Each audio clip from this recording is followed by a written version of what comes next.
A gente terminou naquela questão se cabelo e véu é a mesma coisa. Fica até engraçado, e com isso eu não quero fazer nenhuma gracejo de quem pensa diferente, mas nós temos que ser realistas. Nós temos que ser pessoas honestas, principalmente quando nós estamos tratando de coisas da palavra de Deus. E terminando aquela troca, o versículo 11 e 15, dando continuidade: e que tratando-se da mulher é para ela uma glória, pois o cabelo lhe foi dado em lugar de mantilha, ou de véu. Caso o cabelo e véu fossem a mesma coisa, como quem deveria ler esse versículo? E que tratando-se da mulher é para ela uma glória, pois o cabelo lhe foi dado em lugar de cabelo. Ou uma outra opção: e que tratando-se da mulher é para ela uma glória, pois o véu lhe foi dado em lugar de véu. Então a leitura correta, lógica do texto, nos remete ao pensamento de que não são a mesma coisa, são coisas distintas que Paulo está falando. Porque se for isso, o apóstolo está tendo o que eu chamo aqui uma conversa de doido. Primeiro ele faz uma defesa e depois ele mesmo derruba a sua defesa. E não é isso que o apóstolo fez. Eu quero lembrar que antes de Paulo, porque ele é acusado de machista, de não gostar de mulher, mas por trás de Paulo está o Espírito Santo do Senhor. Então não é questão de Paulo, é da palavra de Deus, que nós devemos tratar com muita seriedade. Eu estava conversando com meu pai na vinda, falando sobre a seriedade que é uma pessoa, um irmão, ir para frente, abrir a Bíblia e ensinar. Em certa medida, nós estamos profetizando, não profecias novas, porque o que o profeta fazia? Ele entregava a palavra de Deus, assim diz o Senhor. A nossa profecia, ela já está profetizada. Não é nada novo, não vamos trazer nenhuma orientação nova de Deus. Esse tipo de profecia eu não creio nela.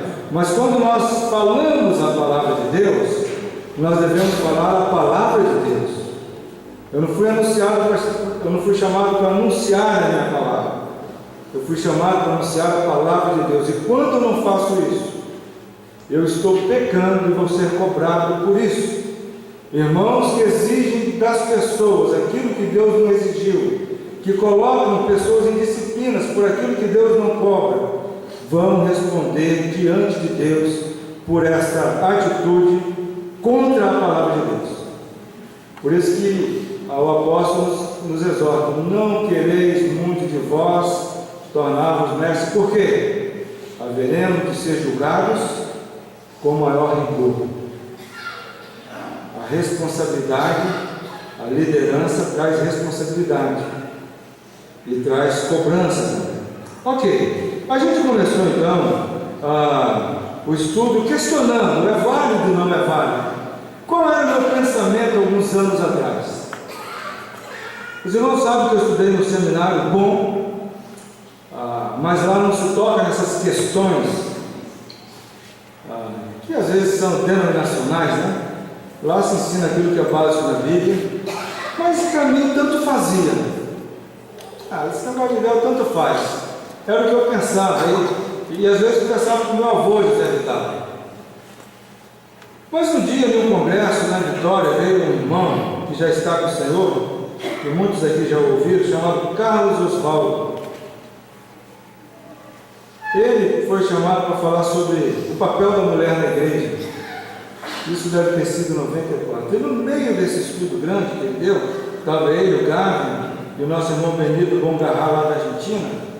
Ele deu uma pincelada sobre a questão do uso do véu. Ele é um batista. E aquele dia eu tomei um choque, porque eu vi que na verdade eu nunca tinha sentado para me deter sobre esse texto, e eu fiz isso.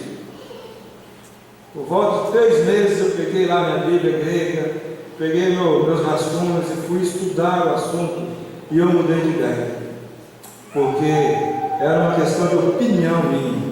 Eu estava tratando com leviandade um texto que está na palavra de Deus. Eu nunca tinha parado, estou sendo sincero, para estudar esse texto com seriedade. E em estudá-lo e conversando com outras pessoas, eu entendi o que eu entendo hoje da validade do uso do véu. O que eu sou contrário? Eu sou contrário ao uso do véu por tradição, onde as pessoas usam, mas não é explicado para elas por que ela usa. E é por isso que alguns dos nossos líderes estão deixando de usar, estão deixando de liberdade, você sabe onde isso acaba, porque eles não sabem abrir a Bíblia e explicar. E eu era uma pessoa assim, apesar de que na época eu não era líder de igreja. Eu conversando com alguns, na verdade, né, porque já são várias igrejas a deixaram o uso. Nenhum deles nunca, jamais me deu um motivo bíblico. Um me falou assim, amigão meu, rapaz, eu não consigo convencer nem minha mulher, minhas filhas, como que eu vou passar isso para a igreja? A língua ficou coçando, irmãos. Porque tem um versículo na Bíblia que diz: se eu não consigo cuidar da minha família, como que eu vou cuidar da família de Deus? Mas eu não falei nada para ele, mas deu vontade. A pergunta que a gente fez é válida ou não? Eu espero ter, até agora, deixado claro que sim, com entendimento. Primeiro, Romanos 12 nos chama a prestar a Deus um culto racional. O que é racional? É algo que a gente entenda. Por que eu faço isso na igreja? Tem que ter um motivo bíblico. Isso é culto racional. É aí que nós apresentamos a Deus um culto racional. Mas eu quero terminar essa parte dizendo que nós devemos evitar exageros. Por exemplo, quais são alguns exageros? Se você pensa diferente de mim, por favor, não me queira mal. Querer evitar, por exemplo, cor de cobertura. O apóstolo não entra nessa questão. Ele fala, aliás, a palavra véu foi traduzida para nós porque expressa melhor a ideia, mas a palavra significa simplesmente cobertura. Eu fui num lugar, por exemplo, pegava minha irmão, ela colocava um lenço mesmo, aqueles lenços tipo seda, cetim, um pano. Eu, no primeiro momento, eu achei estranho, porque eu estou acostumado a ver as irmãs com esse véu de tule. Eu falei, não, é cobertura. Eu voltei pensando, então devemos evitar esses exageros. Vamos lembrar que a palavra diz ter o véu sobre a cabeça, e cabeça é daqui para cima. Eu particularmente acho bonito um véu que cobre o cabelo, né, até o ombro aqui, mas eu não tenho base bíblica para exigir algumas coisas. Podemos entrar na igreja num consenso, conversando e chegar a esse consenso, mas não devemos evitar esse exagero, porque a Bíblia não especifica cor, nem formato, nem tipo, mas diz que deve haver uma cobertura. Só um minutinho. Outra coisa que a gente percebe, e essas perguntas sempre me vêm, é onde que eu devo usar? Eu sei que talvez tenha uma pergunta dessa na caixinha lá. Eu vejo esse ensino aqui, capítulo 11, num contexto de reunião da igreja. Aqui está tratando de coisas que acontecem no momento que a igreja está reunida. Porque algumas pessoas, uma vez o irmão ficou muito bravo comigo e falou, se é para usar na igreja, então tinha que usar na rua, no trabalho, em qualquer lugar. Mas o texto bíblico, o contexto do assunto, onde também está a ceia do Senhor, a gente não faz a ceia do Senhor em qualquer lugar, a gente faz quando a igreja está reunida, nas reuniões da igreja de Cristo, ok? Quando devo começar a usar? Quando batizar, antes de batizar? São perguntas que a Bíblia não traz uma resposta. Eu entendo, por exemplo, se depender de mim, né?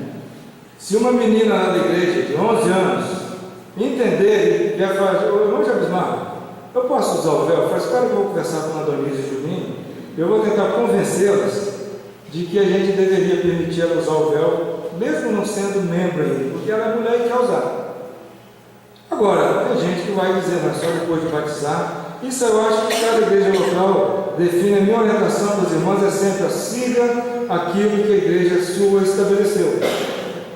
Siga, você é membro lá, eu sou membro do seu trocado porque eu quero. Ninguém me obrigou a ir para lá. Então, a partir do momento que eu me lembrei lá, Aí lá nós temos um regimento interno, se você um dia for ser membro lá, você vai dar uma lida nele e vai ver se dá para a gente caminhar junto. A partir desse momento, eu preciso me submeter àquilo que é bíblico, àquilo que está estabelecido. Ok. Cima. Eu levei um choque em Carangola. Botou o dedo na tomada? Não, Carangola, sua irmã estava dirigindo o trabalho e ela estava com um chapéuzinho porque estava muito frio, né? Um chapéu. E ela não usou o véu. E eu fiquei questionando comigo mesmo, por que ela não está usando o véu? Será? Aí depois, ela mesma me explicou, parece que Deus orientou para que ela explicasse a cobrir o cabelo. Então ela estava com o cabelo coberto com aquele chapéu. A gente vai ver nas fotos antigas, a irmã do Fernando que estava Então explicou a minha.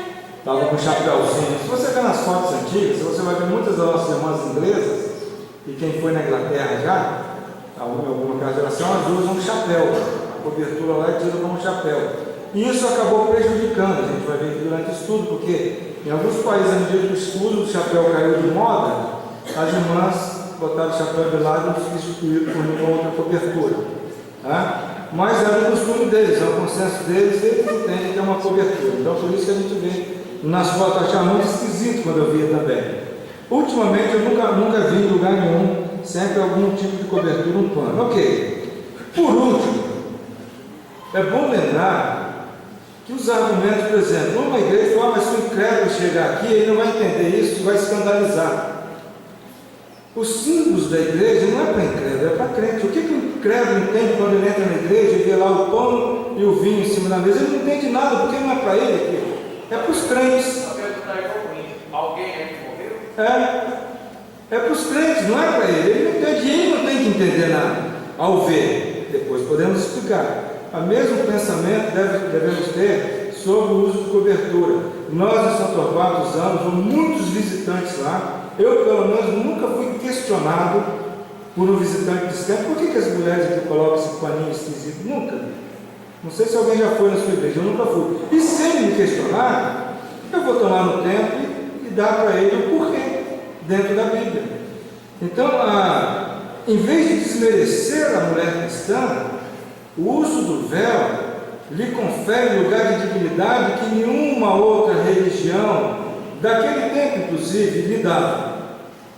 O judaísmo não dá às irmãs o direito de sentar no mesmo salão que os homens e orar e cantar. Não dá. Ela fica lá no fundo, atrás de uma gradinha, lá da sinagoga. Ela não pode entrar no mesmo ambiente de culto. No islamismo também, está muito em moda, a gente vê reunião de mesquita por causa de terrorista. Procura lá se você acha uma mulher dentro de uma mesquita. Não tem, não existe. Então, na verdade, o cristianismo trouxe para as mulheres um lugar de dignidade no culto que ela não tinha. Quando tinha, era como sacerdotisa de cultos de prostituição cultural. E lá em Corinto, tinha no alto do monte um templo, na Corinto Antiga, onde havia 1000 sacerdotisas que eram prostitutas cultuais, e esse era o lugar que essas mulheres tinham naqueles cultos. Então, querido, não ouça as feministas, não ouça os liberais, ouça a palavra de Deus, porque esse lugar que Deus deu à mulher no culto cristão, ela não tinha. E passou a ter. Podemos? Que maravilha, né? Já pensou só homem cantando aqui nesse negócio? Apareceu um monte de besouro zoando. Aí vem a voz feminina para fazer aquele conjunto bonito. E estamos adorando ao mesmo Deus, no mesmo sentimento, pelo mesmo Espírito, apesar das distinções de papel. Eu quero terminar essa parte lendo 1 Coríntios 1, 2. Vai derrubar o argumento de localidade, de que isso aqui foi só para os coríntios. Sim, a carta foi escrita à igreja de Corinto. E se ela não vale para nós mais a questão do véu, então nós devemos jogá-la toda fora. E não só esse pedaço. Não, foi para Corinto, então joga o resto fora também. Mas o que o apóstolo escreve? 1 Coríntios 2 diz assim, a palavra de Deus: a igreja de Deus que está em Corinto, sim, foi endereçada a ela, aos santificados em Cristo Jesus, chamados para serem santos, com todos os que em todo lugar invocam o nome do Senhor Jesus, Senhor deles e nosso. Isso aqui é para nós ou não é? Sim, todos os que em todo lugar. Eu falo todos os que em Corinto, todos os que nesse século, todos, o que em todo lugar invocam o nome do Senhor, Senhor deles e nosso. É uma epístola universal, como as outras também o são. A carta a Efésios foi ser escrita à igreja de Efésios, aos Colossenses também, mas também a nós, porque são ensinos universais. Paulo então deixou aqui, pelo Espírito Santo, a universalidade dessa carta, para todos, em todo lugar, em todo tempo, invocam o nome do Senhor. É para esses que esses ensinos são dados. Eu quero agora passar com os irmãos algumas leituras sobre a história do cristianismo primitivo até a época da Reforma, até um pouco aos nossos dias. Eu descobri, procurando material desse estudo, eu queria dar uma enriquecida, não tanto no que eu falei até agora, mas procurar saber como é que eram os costumes, porque eu leio tanta coisa. Eu achei na internet um movimento internacional que está muito forte nos Estados Unidos, mas já está chegando também na Europa, para resgatar essa doutrina do uso de véu nas igrejas. Então, lá nos Estados Unidos tem igrejas que não são dos irmãos, que as irmãs, os líderes, passaram a ensinar e trouxeram de volta essa doutrina. Esse movimento ele está acontecendo, ele está em andamento. Então eu consegui algum material, inclusive esse que nós vamos ver agora, sobre esse ponto do uso do véu através da história da igreja, vendo qual era a prática da igreja primitiva, tendo visto as bases doutrinárias. Vamos dar um passeio aí pela história. Clemente de Alexandria, alguns eu já li, mas tem muito mais. Mulher e homem, olha a época, 150. Comecinho. Mulher e homem devem ir à igreja vestidos decentemente, porque este é o desejo da palavra, uma vez que é decente que ela ore coberta, por causa dos anjos, que ela se cubra. Era isso que Clemente ensinava. Tertuliano, 160. Aí ele nasceu, viveu até 220. O homem cristão não está sob nenhuma obrigação de usar cobertura, e a cabeça da mulher deve trazer o véu. É lógico, essas frases estão contidas dentro do ensino mais amplo, onde ele estava defendendo isso. Hipólito, um teólogo romano, que todas as mulheres tenham as suas cabeças cobertas. Lembra que na cultura romana as mulheres saíam à rua com o cabelo de fora, não tinha nenhum uso de véu na cultura romana. Esse irmão, ele estava ensinando isso para as mulheres cristãs. Ambrosiasto, um dos primeiros a escrever comentários bíblicos, já vamos para 366. Ao referir-se à submissão feminina, ele afirma que uma mulher, portanto, deve cobrir sua cabeça na igreja. João Crisóstomo, esse homem pregava tão bem que ele é conhecido como João Boca de Ouro na história da igreja. Ele disse para os homens: não vos cobrireis ao orar diante de Deus, para que não insulteis tanto a vós quanto àquele que vos honrou. Igualmente, a mulher deveria acrescentar uma cobertura ao seu cabelo comprido, para que não apenas a natureza, mas também a sua própria vontade tome parte em seu reconhecimento de sujeição. Agostinho de Hipona: não é adequado mesmo as mulheres casadas que descubram suas cabeças, já que o apóstolo orienta as mulheres a manterem suas cabeças cobertas. Tomás de Aquino: é relativo à dignidade do homem não usar uma cobertura em sua cabeça, para mostrar que ele está imediatamente sujeito a Deus. Mas a mulher deve usar uma cobertura para mostrar que, além de Deus, ela é naturalmente sujeita a outro. Da Reforma até os últimos 100 anos, Martinho Lutero. Em referência ao versículo 10, Lutero afirma que as mulheres devem cobrir-se com véu por causa dos anjos. Esse nome é Latimer. Foi capelão do rei e foi mártir sobre uma rainha católica. Ele era um cristão, que nós chamaríamos hoje de evangélico. Paulo disse que uma mulher deve ter um poder na sua cabeça. O que é isso, ter um poder na sua cabeça? É uma figura de linguagem na Escritura, ter um sinal e símbolo de poder que o é por cobrir a sua cabeça. Ele então expressa preocupação com o fato de que as mulheres cristãs dos seus dias estavam usando uma cobertura sobre a cabeça como um item de moda, ao invés de um símbolo significativo descrito pela cultura. A Confissão de Augsburgo, a afirmação doutrinal das igrejas luteranas em 1530. Paulo ordena em 1 Coríntios 11:5 que as mulheres devem cobrir as suas cabeças na congregação. É devido que as igrejas observem tais ordenanças em nome do amor e da tranquilidade. John Cotton, puritano, colonizador inglês: os membros da igreja devem se reunir, os homens com as suas cabeças descobertas, as mulheres cobertas. William Kelch, um pastor britânico, 1590, os próprios apóstolos de Cristo ordenaram esta regra para todas as igrejas. As mulheres devem velar ou cobrir suas cabeças, sempre que elas aparecerem na congregação. John Bunyan: por esta causa deve a mulher ter poder, isto é, uma cobertura na sua cabeça, por causa dos anjos.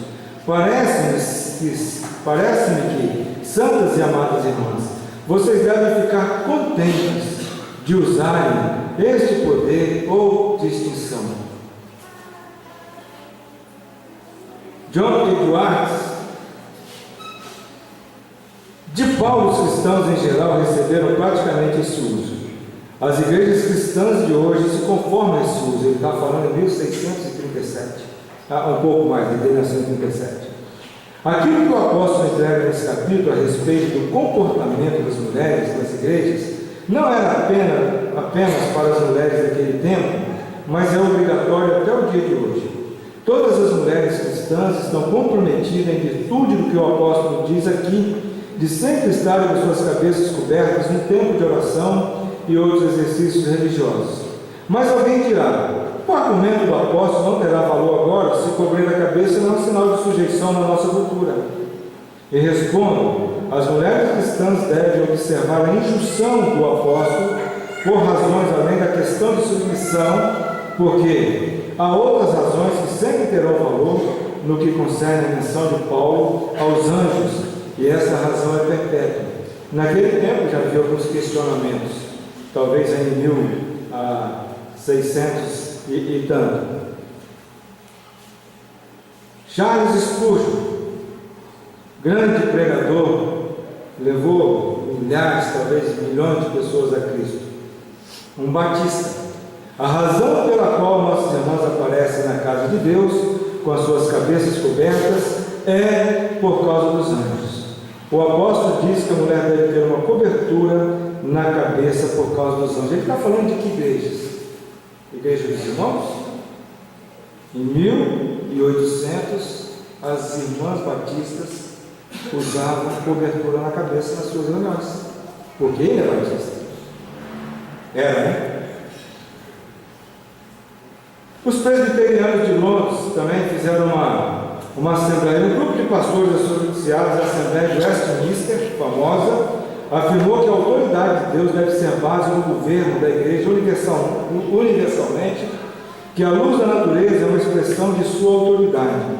Como um exemplo disso, eles escreveram que, no caso dos atos de homens e mulheres das assembleias públicas de suas igrejas presbiterianas, que a cabeça das mulheres deve estar cobertas e as dos homens descobertas durante a oração. Thomas Teignmont, capelão real britânico, Ele anotou que o uso da cabeça coberta continuou em eras sucessivas após o tempo de Paulo. Ele escreveu que até o dia de hoje o costume universal continua nos lugares cristãos de culto, de mulheres estando cobertas e homens descobertos. Isso dito por volta de 1890, talvez, ou antes. Alice Morse, uma historiadora e autora americana, nasceu em 1851. Em seu livro de 1903, intitulado Dois Séculos de Costume na América, ela afirma: uma coisa singular que deve ser notada nessa história, que com todos os caprichos da moda, a mulher nunca violou a lei bíblica que a ordena cobrir sua cabeça. Ela nunca foi aos cultos da igreja com a cabeça desnuda. Ela está relatando aquela situação naqueles tempos que ela vivia, antes, provavelmente 1900. Uma transição do último século para cá.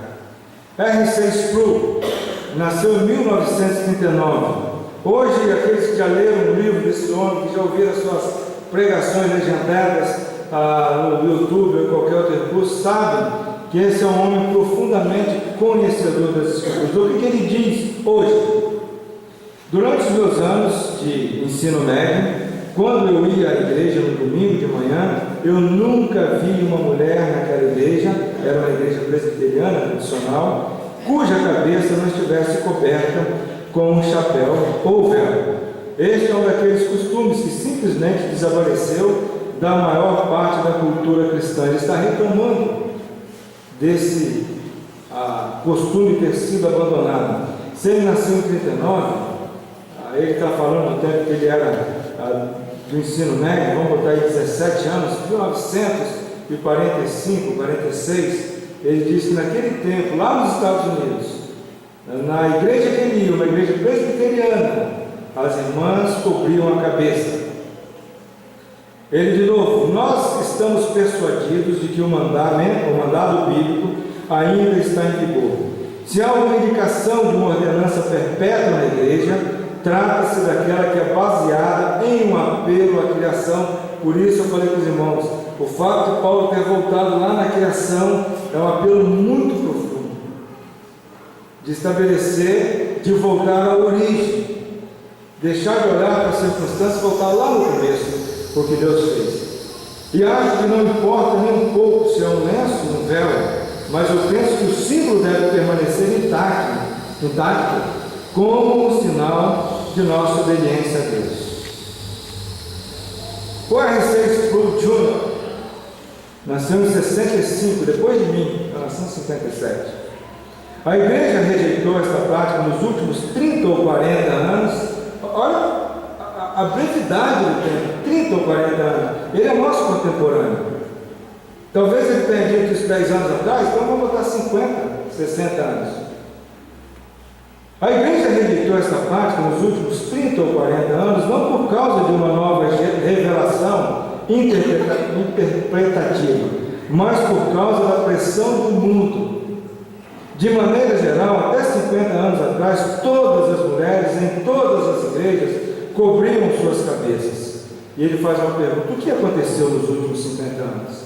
Nós tivemos o movimento feminista, fonte da qual, infelizmente, muitas mulheres cristãs estão bebendo, principalmente aquelas que têm feito faculdade de alguma ciência humana e, em especial, psicologia.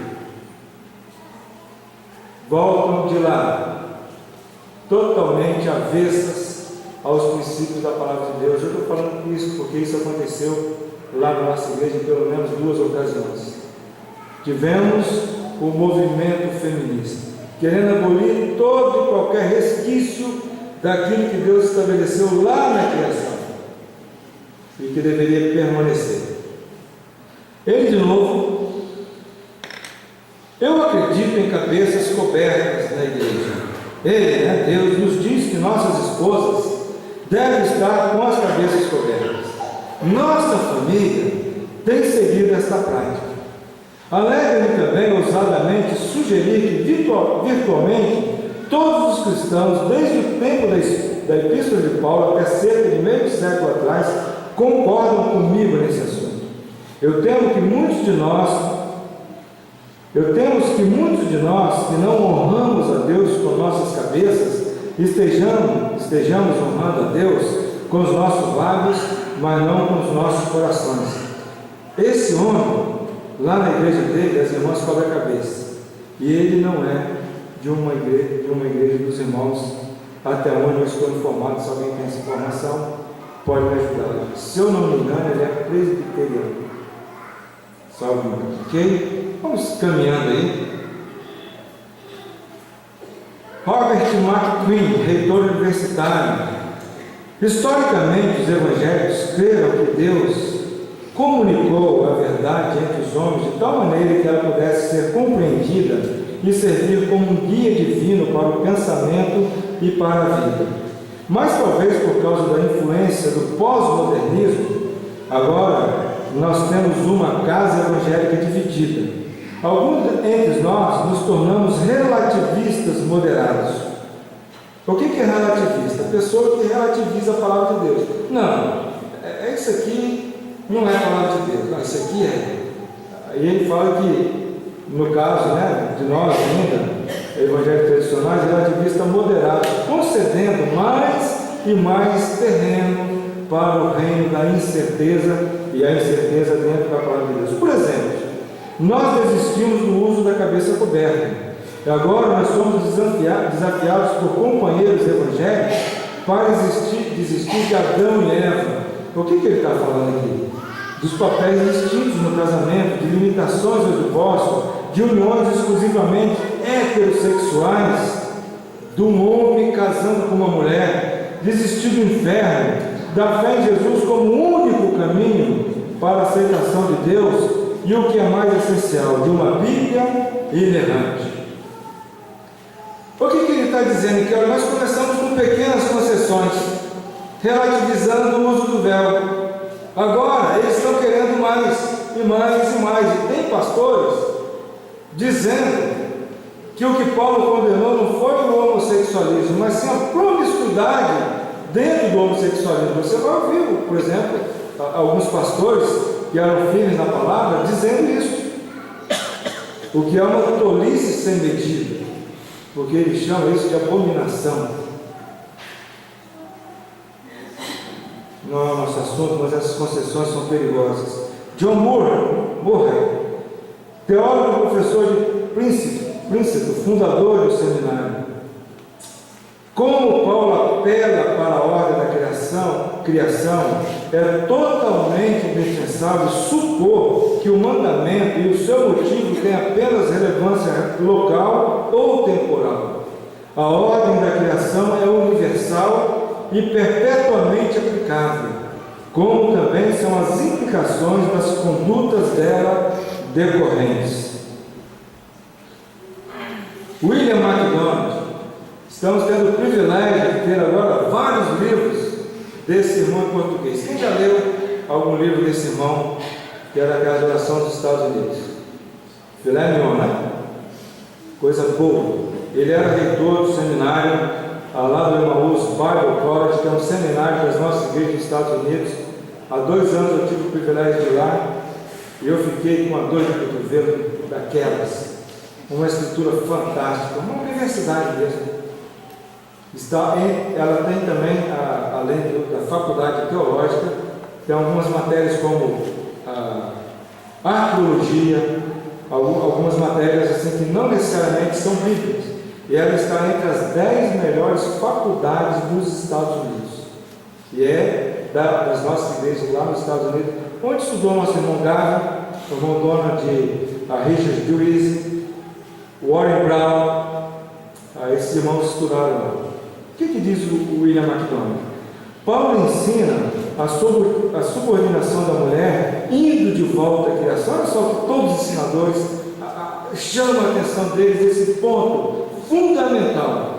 Isso deveria deixar de lado para sempre qualquer ideia de que esse ensino sobre a cobertura da mulher era algo adequado culturalmente àqueles dias. mas que não é aplicável a nós hoje. Isso deve ser deixado de lado. Por último, o Charles Hyde, professor lá em Dallas, foi professor do Carlos Oswaldo, aquele irmão que eu falei que me chamou a atenção para esse assunto. Um dia deu estudo sobre esse assunto lá em São Torquato para nós. Morreu esse ano em março. Morreu esse ano, morreu recentemente. Olha o que ele diz: as mulheres devem usar véus ou cobertura no encontro da igreja, e os homens não. As razões de Paulo são baseadas na teologia, ou seja, na autoridade, na ordem da criação e na presença de anjos na reunião. Nenhuma dessas razões estava baseada em costumes sociais contemporâneos. O comando de Paulo não estava conectado com alguma peculiaridade local de Corinto. Irmãos, eu não sei se vocês já ouviram esse homem. Eu já tive o privilégio de ouvi-lo, e eu tive lá uma série de aulas em que a gente ouvia vídeos dele sobre a inerrância da Bíblia. Um profundo conhecedor da palavra. Uma pessoa dispensacionalismo puro, igual o nosso. Coisa fantástica. Ele teve algumas vezes lá no Palavra da Vida, dando conferência. Esse homem, ele não é essencialmente melhor do que nenhum de nós, mas o conhecimento dele nos deixaria no chinelo. O conhecimento dele. Por quê? Porque ele se dedicou ao estudo sério da palavra de Deus. Esse rebuscar histórico que eu fiz é só para reforçar aquilo que eu passei aqui. Então nós vimos que em mais de 1800 anos da história da igreja, mais de 1800, é mais do que isso, mas no mínimo, era um costume nas diversas linhas do cristianismo evangélico as mulheres usarem a cobertura na cabeça. E eu confesso que eu fiquei mais aliviado com essa informação bem fundamentada que eu achei no material desse pessoal que está resgatando a esse ensino. Eu tenho comigo, eu vou pedir autorização aí para publicar em português, pelo menos para circular entre as nossas igrejas. Uma pesquisa profunda, ele tem muito mais. Eu fiquei encantado desse reforço da história e de homens tão famosos em todos os meios, que entendiam o que a Bíblia diz e como a Bíblia diz e defendiam isso. Inclusive isso está escrito. Teólogos antigos, mas também teólogos contemporâneos, que não são das igrejas dos irmãos. Até mesmo, então, eu não trouxe aqui. Os irmãos mais antigos vão lembrar que como as mulheres iam nas igrejas católicas quando você era garoto. O que elas usavam nos seus cultos? Sempre o véu. O véu. Algumas até hoje usam, apesar de não ser mais obrigatório, mas algumas usam ainda.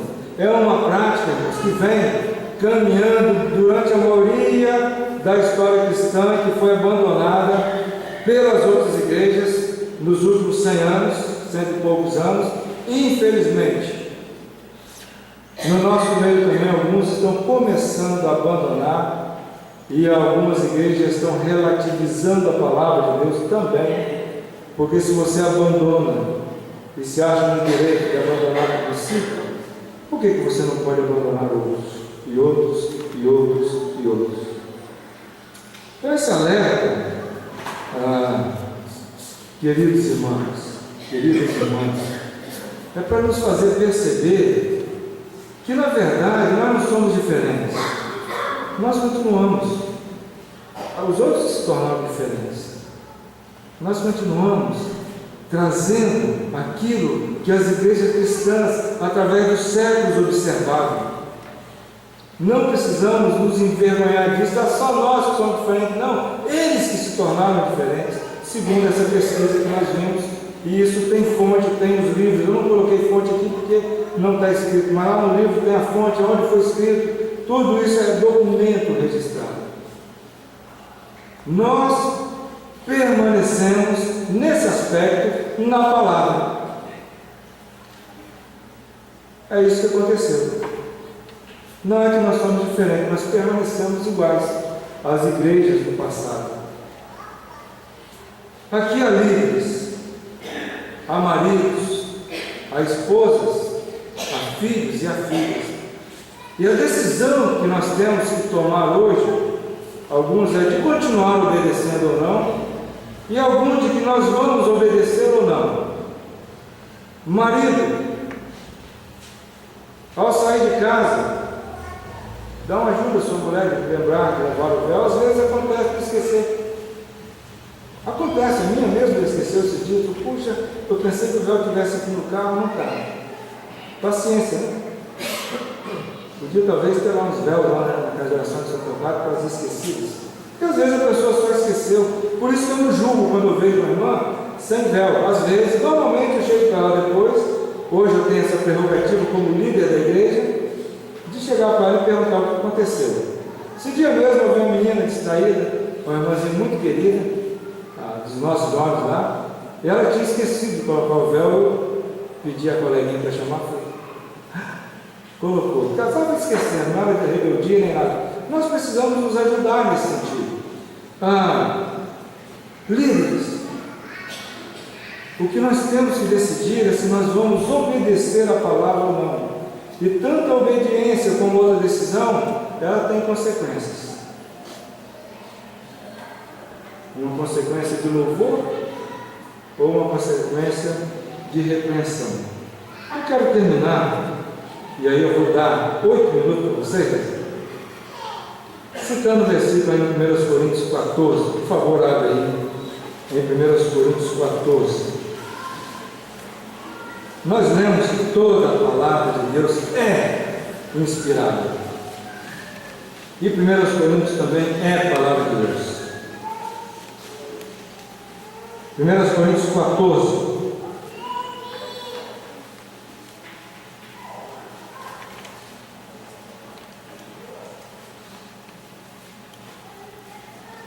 (36 e 37) diz assim a palavra do Senhor: porventura a palavra de Deus se originou no meio de vós? Ou veio ela exclusivamente para vós outros? Que palavra que Paulo está falando? Aquilo que ele escreve. Olha só que interessante aqui. Aqui também derruba o argumento da localidade. Esses assuntos, vocês acham que surgiu só em vocês? Ele diz o seguinte: se alguém se considera profeta, ensinador ou espiritual, reconheça ser um mandamento do Senhor o que vos escrevo. Se alguém o ignorar, será ignorado.